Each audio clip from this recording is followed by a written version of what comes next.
Hey everyone, so this video is going to be a brief introduction to Last Epoch. It's going to be targeted towards people who are fans of the genre, ARPGs like Diablo and PoE and stuff, but haven't actually given Last Epoch a shot or have just heard of it in passing. I'm going to outline a bit of the lore and setting, the classes, some of the better gameplay mechanics, as well as some comparisons and quality of life features that I really enjoy about the game. So first we'll just get into a brief overview of the setting of the game.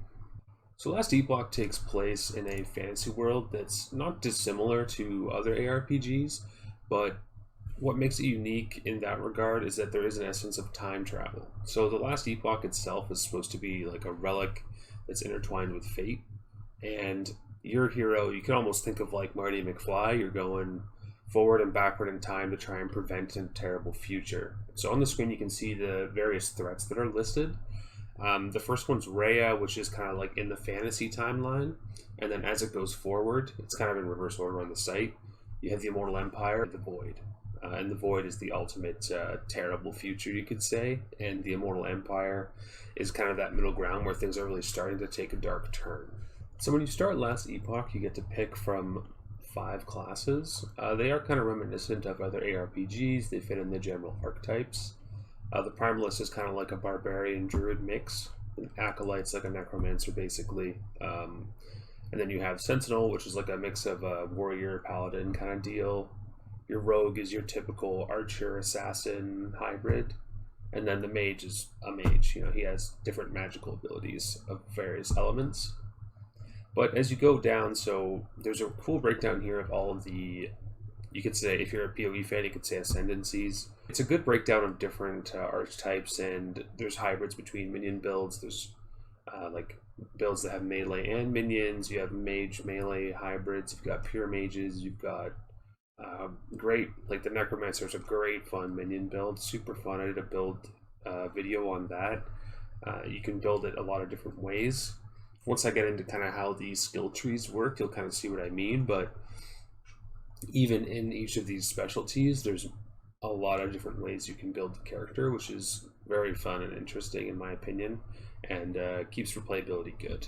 So next I'm going to give you a quick rundown on character creation and what all the skill trees look like, so you can get an idea of what the character customization is like. So at the character creation screen, you have your pick of all your ascendancies, of course, or your classes, sorry. So let's just click on, say, a Sentinel. I'll just call it test for whatever reason. You can see over here they have various challenge modes as well. There's hardcore, there's SSF, and then Masochist, which I haven't tried yet, but I guess just makes the game significantly harder. I'll go through the passive tree first. So if you've played Grim Dawn or Titan Quest, this will look very familiar. So for the Sentinel, you've got the Void Knight, the Paladin, and the Forge Guard. So the reason this has a chain here is when you do eventually upgrade to one of these, the chain will be removed on the one you pick. So say you make a Void Knight, you can use this whole tree, but you can actually put points in the first half of the other ones if you want to. I don't really do that because I don't really see the point, unless there's like a one node wonder that's great at the start. But as you level up these trees, you unlock new skills, and there's specific ones to each class, obviously, and the mastery skill you get as soon as you upgrade to that class. So at the start, you have your passive tree. What's much better than Grim Dawn, in my opinion, about this game is you do not need to pump points just into the bar. I always really didn't like that about Grim Dawn. You put points in and the bar fills up, but you don't actually get to upgrade any passives. So in this, as you put points in passives, it automatically increases the bar, which unlocks more stuff, right? And more skills as you go. So that's kind of a brief rundown. You have like stats, you know, offensive, defensive bonuses, yada yada. So next I'll just cover quickly the active skills and how they function. So as you can see at the top here, as you level up, these are level requirements. As you level up, you unlock 5 specialty slots, and each skill can be added to a specialty slot. So as you can see, there's 5 slots. You have 4 active skills on your hotkeys, and then you have your right click. You can't change your left click to a skill, just to make that clear. You have 5 slots, 5 buttons. When you unlock the specialty slot, you can put the skill in the slot, and this unlocks the skill tree for that skill. which then allows you to upgrade the skill, which gains experience as you do, and it caps at level 20. Once you get to level 20, or as you find gear, you can get like an item that has, say, +2 to Vengeance. That'll let you overcap Vengeance to level 22, which will give you 2 more stat points to put into this skill tree. So as you're playing through, you unlock more skills. These are all available with the base class. These are the... as you put points in the Sentinel passive tree, you'll unlock these. And see, it says unlock a character level, unlock with passive tree. And then these are specific to your mastery, you could say, the upgraded class that you pick. And then these, of course, all have their own trees. Some of them are going to be defensive, buffs, auras. You can kind of pick through these and customize them the way you want, obviously. But you can either use multiple active skills. There are a couple auras on this character, or stances. There's spells for healing, buffs. So you can kind of play around one main skill if you want to, or you can have multiple active skills that you interlace together. So you can kind of build your playstyle as you go, which I like. It's a bit different from PoE in that regard, that you don't just kind of pick one skill and that's your entire character. Everything else is just a buff to that. In this, you can have multiple different active skills that you play around with, which is really fun. And you can respec as you go.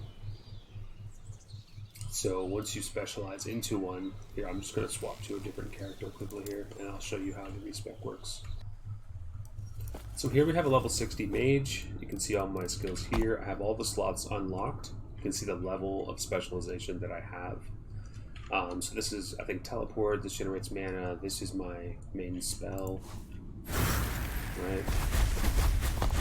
So if I want to, say, take the black hole out of my skill, out of my specialization, sorry, you can hit respec, you can remove points, which will lower the specialization by 1, which will let you redistribute the skills in your tree, right? So if I just remove points, right, I can just take them out as I see fit. Doesn't cost anything except for time, because you'll then have to earn the XP back at an accelerated rate, as you can see here.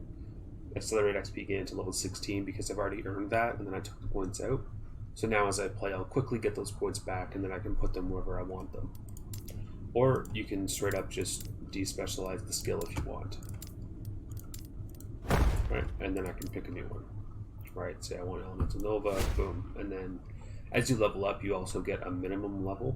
So at level, I think 60 this character is, you have 8 points automatically, and then you earn the rest. And again, it's accelerated until 16. So that's a quick rundown of how the respecking works as well. So quickly, I'm just going to give a rundown of a couple of the features in the game that I think ARPG players will thoroughly enjoy, that other ARPGs have kind of missed the mark on. First, crafting materials. So this is kind of like Diablo 3, how they implemented a system where your crafting materials can be stored without using storage space. So in this game, these are all different types of crafting materials here, right? And as you pick them up, just as you play through the game, you can automatically transfer them with this button from your inventory to your storage. So in this game, you only have 4 attributes on a rare item, as you can see, right? And when you go to craft something, as you pick up these affix shards, they're called, these ones, they let you put specific crafts onto an item, right? So, you know, if I slap in these boots, you can see all the mods here. If this was a blue item, there might be only 2, and then you can just pick a mod and add it. So I can upgrade this, right? I'm using an elemental resistance shard. And then these make it more stable, so it's less likely to break your item. So you can probably tell if I put this in. See, this is fractured. That means I've crafted on it to the point where I failed to craft. And now I can still use the item fine, I just can't craft more. Right? So if I take my boots, I go, okay, I want more vitality, right? This, again, stabilizes it, so it's more likely to succeed. And I do that, right? So now the vitality's higher. And it's higher again. Great. Affix max. So now if I have the movement speed, I can upgrade that, and now it's fractured. So now the crafting is bricked on this item. But I think it's vastly superior to, you know, spamming a few thousand alteration orbs on something. So just keep that in mind. So another mechanic I wanted to quickly highlight is the negative mana. So if I summon a bunch of minions, right, you can see that my mana, if I have like 2 mana and then I use a big spell, it'll give me into negative mana. It'll let me cast it, but it'll drop it into negative, and then my skill bar is locked until I regenerate that mana back. So my thoughts on whether or not you should buy the game, I think the devs have shown that they are very open with the community. They explain their development process.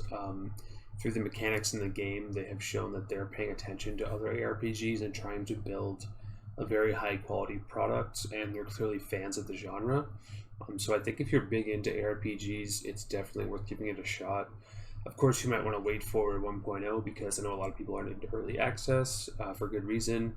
So right now, as the game stands, it is a fun, very good single-player experience. It has a good end game, good mechanics, and like I said, they've learned from other developers and are paying attention to the industry.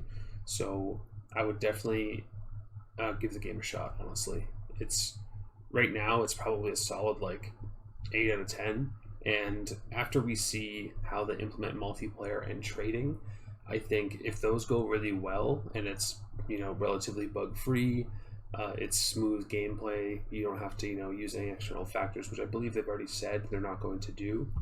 I think it's going to be a very good game and very exciting step for the ARPG community.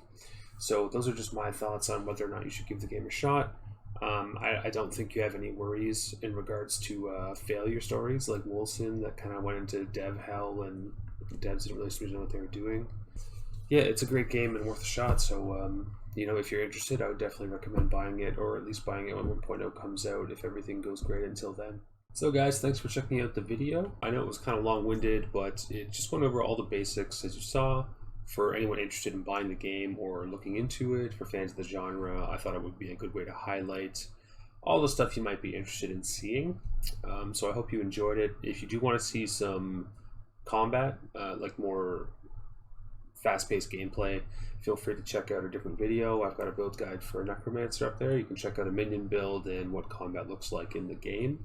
Other than that, thank you. Have a great day, and all that YouTuber stuff, liking and subscribing and all that shit. So thank you.